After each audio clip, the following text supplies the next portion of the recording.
Hello everyone. So this is my second breakdown video inspired by the scene The Mandalorian. Basically I created this scene because I was very much inspired by the environment, the lighting, the textures and basically the planet. So I thought that okay, let's create this scene. So in this video we will be talking about how I created this scene, how and which models I used, lighting, texturing, from where I got the textures, which HDRI I used, and I will just give you a total breakdown of the whole video. So this is the scene, this is the Octane render, and this is the basic scene. So I will do one thing. I will just let you know what all is going on in this scene and I will not complicate things for you guys. So basically what we are going to discuss in this whole breakdown video is lighting, texturing, the models where I got it from. Some of them I've created myself. The HDRI, Octane Daylight and Fog, VDB volumes. All that I did in this to make it like more realistic kind of to achieve this kind of look. So I will be discussing that. So to ease down this, what I will do is I will just download a display tag, just use a display tag and remove the textures from it so it would not look too complicated, and put these textures over here on the scenes and save it. So I will just go one by one on the whole scene to explain how I did this. Opening a view panel, and I will show how the scene is set up first. Basically this is a ground, the objects are on the ground level. For sun I have used a sphere. This is the Razor Crest ship, the Mandalorian famous ship, and the objects behind you can see over here, you can see the objects behind. So these are the objects over here which I used. So if you see from far away, this scene is very huge.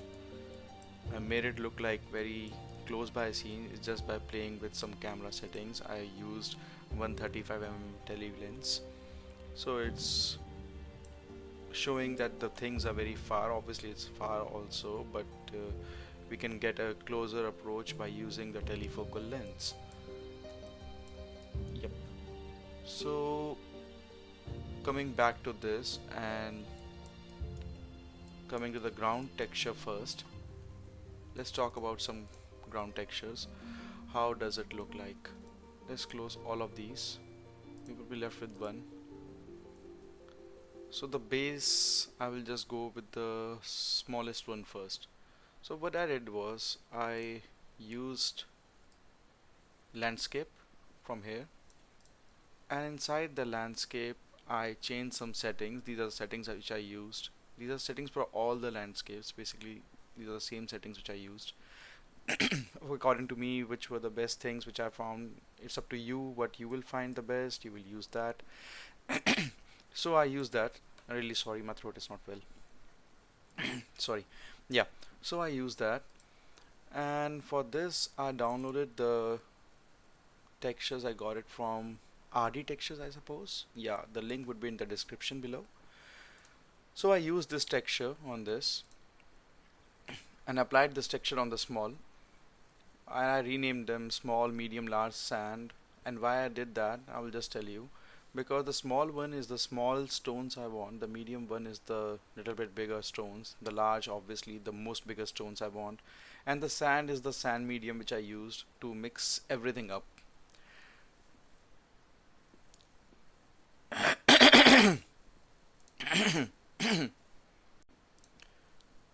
So when I put the texture, I just pushed it over here, and when I clicked over here, so what I did was I offset them like by 500 by 500. You can use any value. Is this the offset? You can use 100, 200, any value, 50 to 25, anything you can use over here. And the length I put it on 1 because I want very small stones.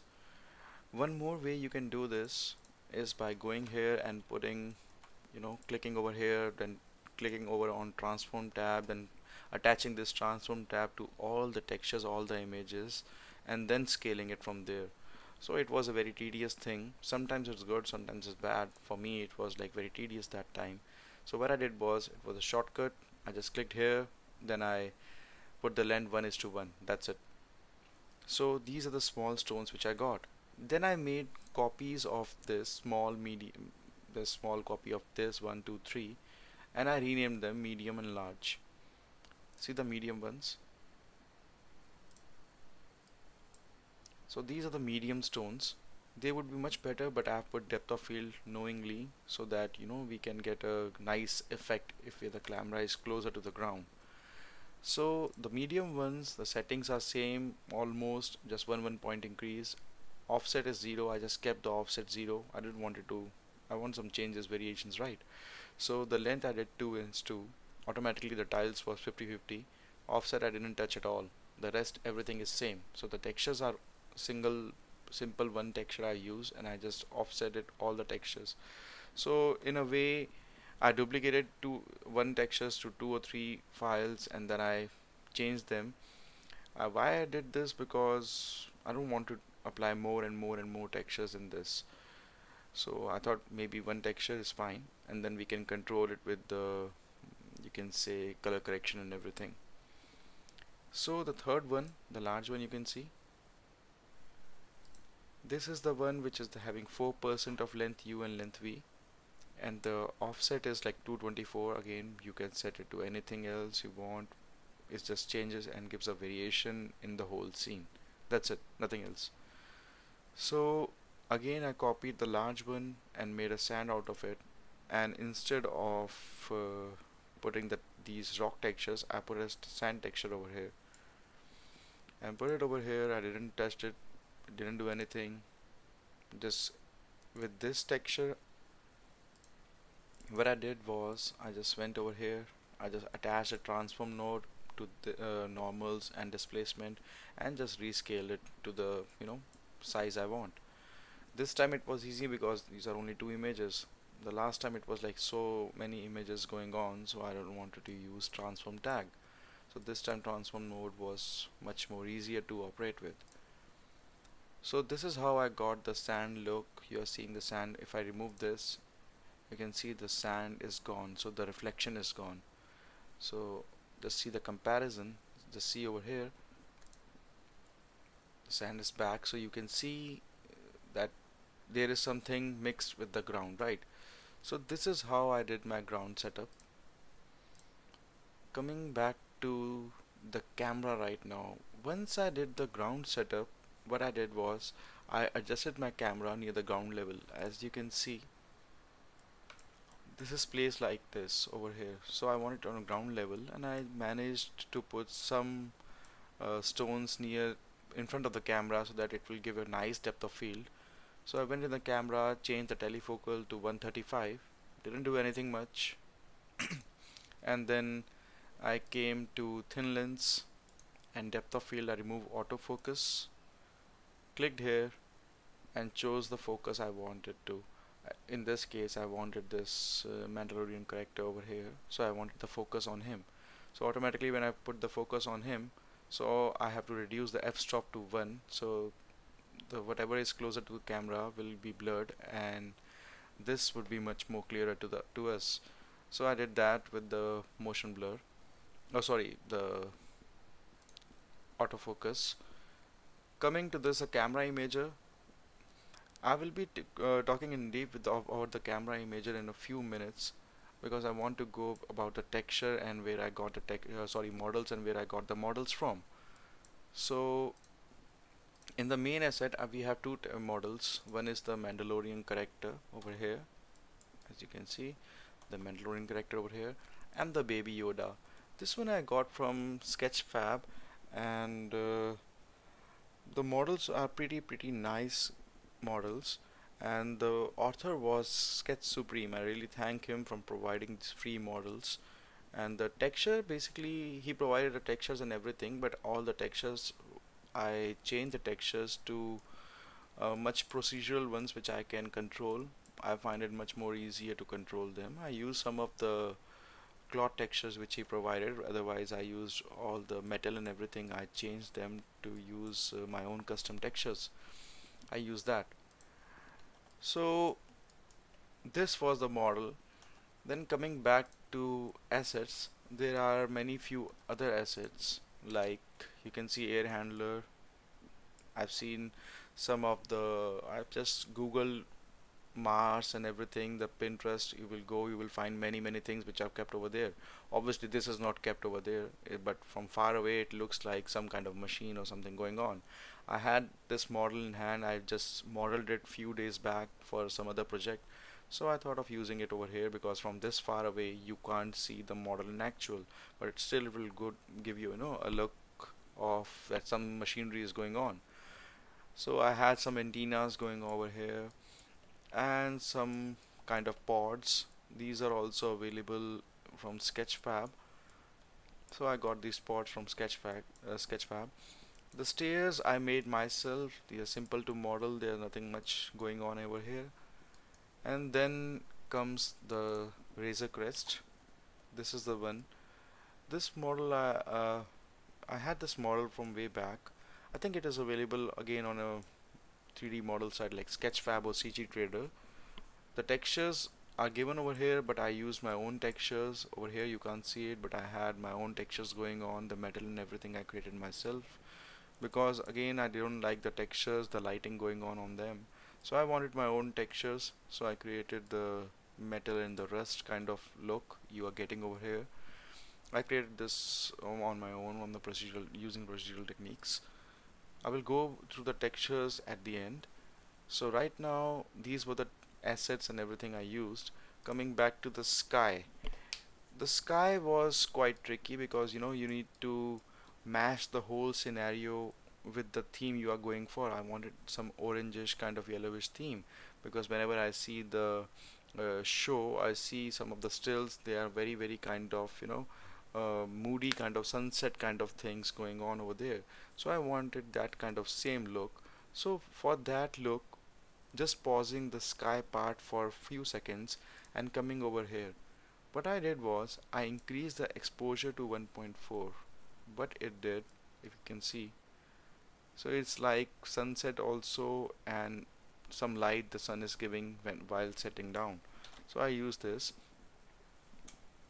Yeah, so I use this, and what I did was you can change. There are many presets given over here, but I never use any other preset. The RGB one was fine for me.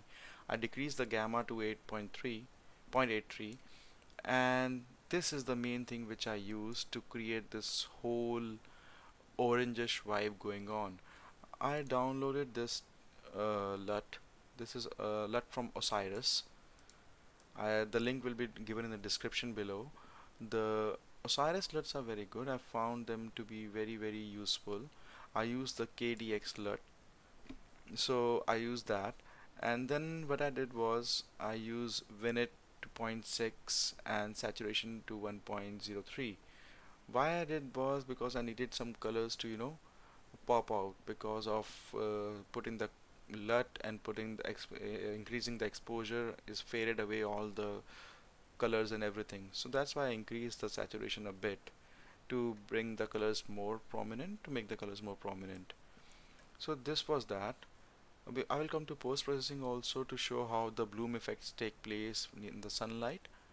But coming back to the sky thing, to create the sky, what I did was I downloaded this HDRI. It was freely available from HDRI Sky's website. I've given the link in the description. You can download the HDRI, and what I did was basically HDRI you can set it from here also, but I went inside and then I set it over here and then clicked on fit image to, you know, to fit this whole image according to the scene. So it was much more, like, it was less stretchable, it was looking much more better. So I used that and decreased the power a bit. Then again I just rotated the scene a little bit, adjust here a little bit up, little bit down, sideways, to match my whole composition going on over here. So this was the sky. The main thing you should always do, which I almost forgot to tell you, whenever you create this kind of landscape scenes once you are done with the ground, once the texture are finalized, just put a Octane daylight over here. So that daylight will give you an exact idea of how the textures are going to look, how the lighting is going to set up. So that will be much more handier if you do like that. So I changed the sky color over here to much orangish. Again, the whole theme is yellowish, orangish theme going on. So I changed the sky color and sun color to orangish. And I click the mix texture so that my sky and the sun is totally mixed in one image. I use that. And for the sun, what I did for the sun was I wanted the sun to be a little bit more realistic. I don't want an image over there, so what I did was I put the sun in a form of sphere and then put some sun texture over it, so it will look like much more like a sun, which is like this over here. And then to create this haze kind of feeling going on, like this is like too far, to make these things look a little bit too far, what I did was I created this fog. You can see this fog volume, right? So I created and extended this fog pretty long. But whenever you are trying to, operate with fogs, we are trying to manage the fog things. The first thing you should do is increase the voxel editor size. Even if your PC is very very strong, still it can crash. Maybe the software will crash. So it's just like that. So it's like a normal thing. Just put this to 1000. I just increase it to 1000. You can do it in 500 also. You can reduce it to 100 also. It depends on your system. It depends on the way you want to run things. I wanted it to be faster, so I made it voxel size to be 1000. The more the reducing size you will go, more clarity you will get. It's just that how you want to compromise with things. So I went inside. This is the scatter medium. Usually I do it to white, but right now I thought just leave it over here. I just reduce the density a bit and that's it. I just got the haze. So this was the sky. Now coming to the clouds. Clouds are freely available. You can just Google them, some VDB volumes. You will find many VDB volumes. I just use same VDB volume. You can see I just use the same VDB volume I have. It's a 200 MB file, and I just went inside and put this absorption and scattering to white and just reduce the density a bit. Bo Both of them are having different density and volume. This is having 100 volume and density 0.17, but the other one is having density of 0.02 and the step length 246. It depends on you how you want your scene. You want a little bit more haze, you want a little bit more clouds to be thick. So this was the way I wanted to go with. So these are the clouds. If I remove them, see, this is gone. So basically if I remove them, this was looking too flat. The HDRI was looking very flat. So I wanted to add some you can say interaction mediums going on. So if you put some clouds over here, it looks more interactive. It looks like it's not totally empty. Maybe there are no clouds in the original but I wanted to have some clouds over here to have some interaction, kind of scene interaction going on. It should look like it is filled up. It should not look like a negative space going on. So this was that. So then this is the main thing, glass kind of thing. I'll just remove this. You will see this gets more clear. What I did was basically this is the glass.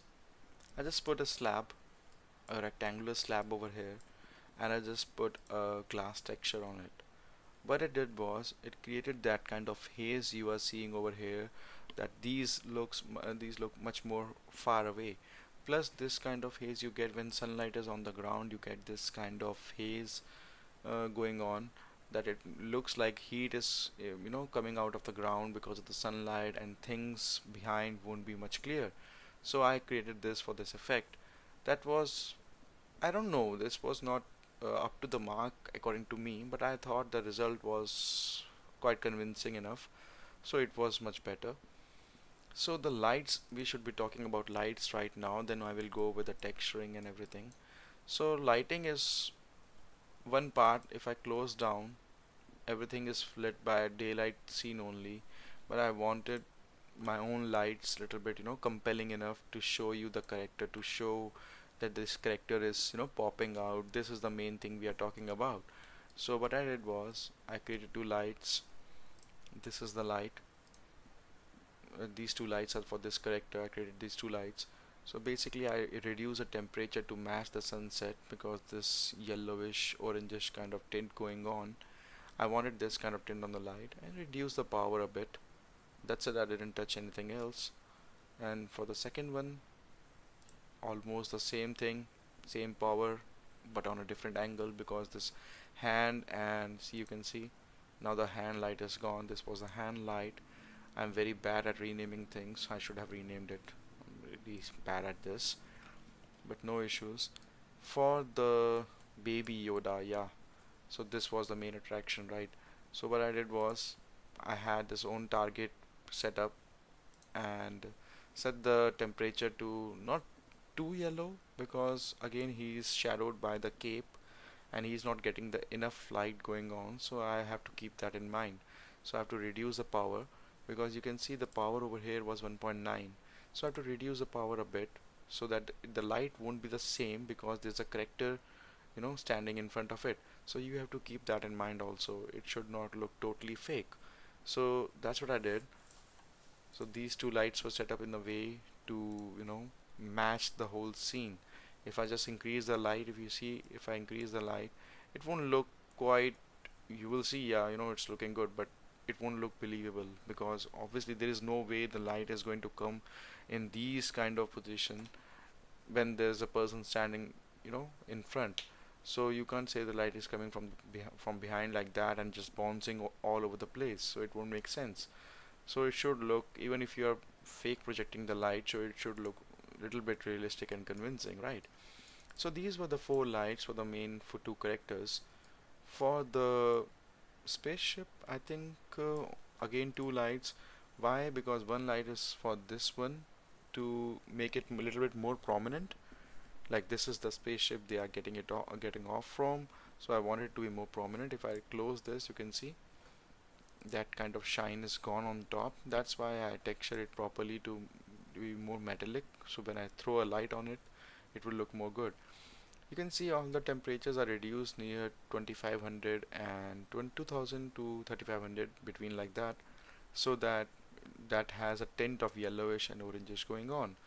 The intensity was reduced to 12 again, and in this same thing around 3500, and the power is to 5 or something. You can just put 5 over here. I like to not play with round numbers. I just use a slider and go here and there. Sometimes the number irritates you. So coming back to the asset lights I never used much or any asset light because they were quite far away and closer to the HDRI environment behind. So I thought, okay, just let it be like that. So these were the basic lights which I used. So now coming back to the topic of the camera. The camera is much more important thing over here. When I talked about this, I stopped and didn't told you one thing, and this was the denoiser. Denoiser is a very important thing because it helps you control the noise volume going on in the image. So I basically enabled all of them because we have volumes also going on in the scene. So I enabled this also. But usually what I do is I don't just keep it all blend. If you see, remove it, it looks too smooth and I don't want that. When you have some grunginess going on and some noise going, little bit of noise going on, it makes the scene more realistic and much more convincing. So I just keep it on 0.2. Usually I do that. For bloom, if I remove the post processing and disable, you will feel like this is a dead scene. Yeah, because bloom is the main thing which is bringing the life out of the scene.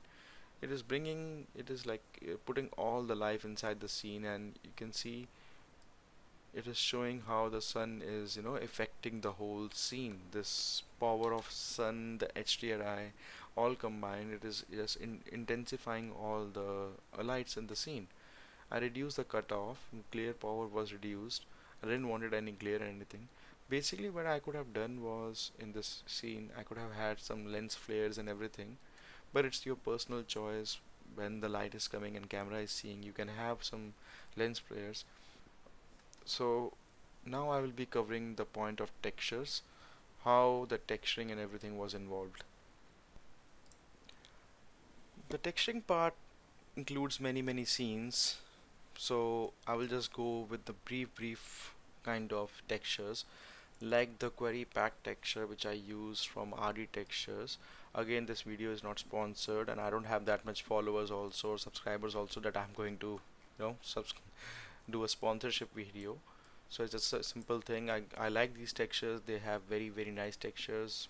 I agree they are very expensive. To me they are expensive. I don't have that kind of cash to buy these expensive textures, but I like this pack. It was a very nice pack.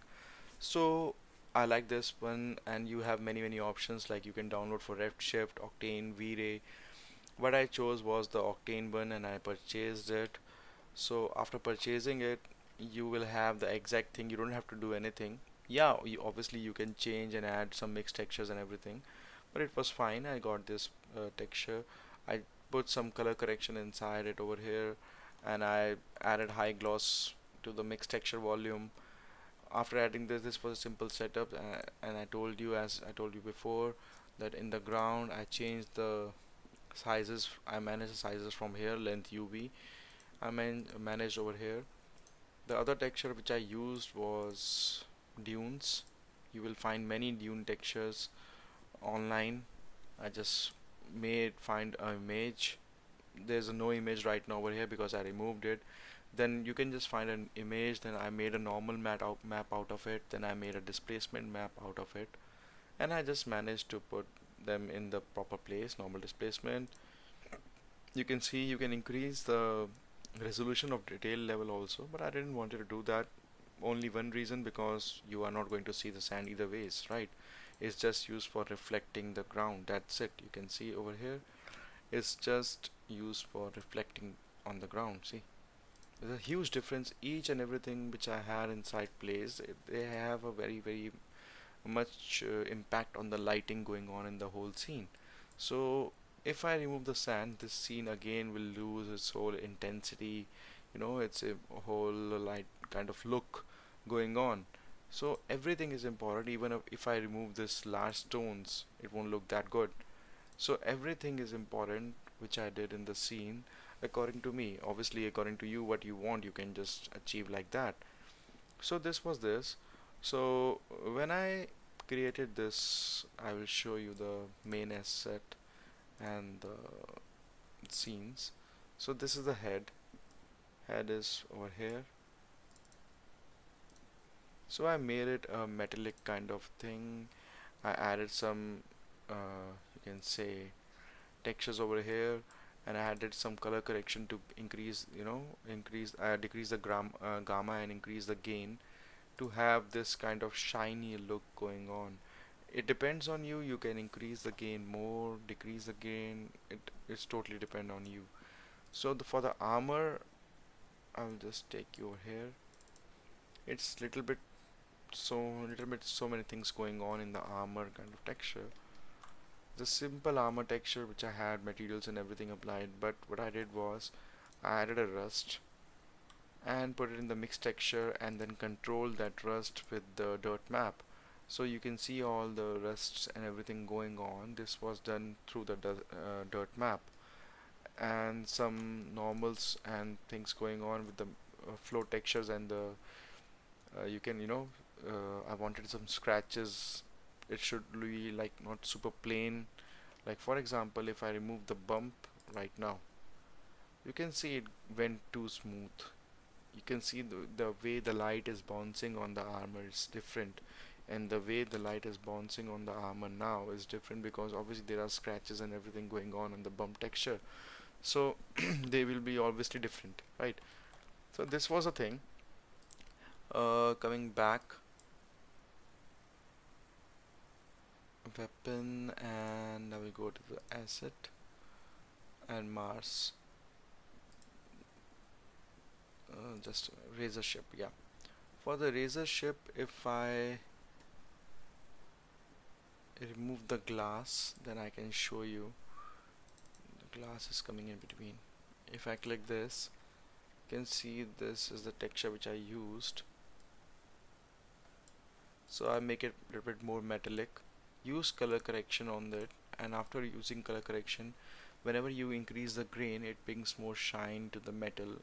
And side by side, I decrease the gamma, increase the saturation, to basically match the reflectance, so that whenever the HDRI and the sun and the light will reflect on this, it will look a little bit more convincing enough.